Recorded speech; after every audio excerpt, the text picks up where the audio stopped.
Mon rêve, c'est que chaque habitant, chaque famille, personne âgée ou enfant, puisse vivre dans un logement, un habitat qui soit digne, qui soit un havre de paix, qui soit un lieu de sérénité où chacun puisse se construire et vivre en lien, en harmonie les uns avec les autres, et un logement qui préserve l'environnement également. J'ai fait le constat que beaucoup de gens en difficulté financière, qui vivent des situations de précarité, habitent des logements insalubres, très dégradés, et vivent complètement repliés sur eux-mêmes. Et ces personnes peuvent accéder à des dispositifs de droit commun pour rénover leur logement. Et faire des travaux d'isolation, c'est à la fois rompre l'isolement des personnes et les aider à mieux vivre dans leur logement. Alors des personnes qui vivent dans des logements insalubres, très dégradés, ce sont des gens qui rencontrent plus personne, qui ont honte d'inviter leur famille.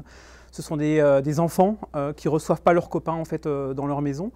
Et souvent même le risque, c'est que ce sont des gens qui peuvent perdre leur emploi à cause de problèmes de santé.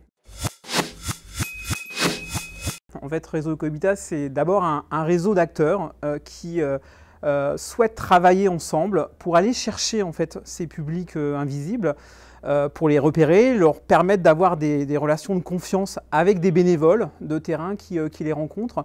Et on va chercher les partenaires financiers, les collectivités locales, tous ceux qui vont pouvoir financer des programmes de travaux parce qu'il y a des dispositifs de droit commun pour eux.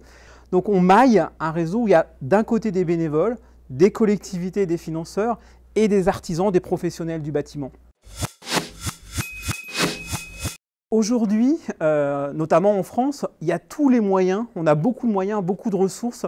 Il y a beaucoup de gens de bonne volonté qui sont prêts à s'investir et qui sont prêts à faire bouger le monde, bouger pour aller vers les gens en difficulté et régler leurs problèmes, qui sont prêts à faire confiance à des entreprises.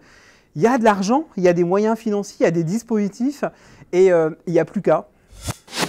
Je suis Franck Billot et je suis très heureux de rejoindre la famille Ashoka.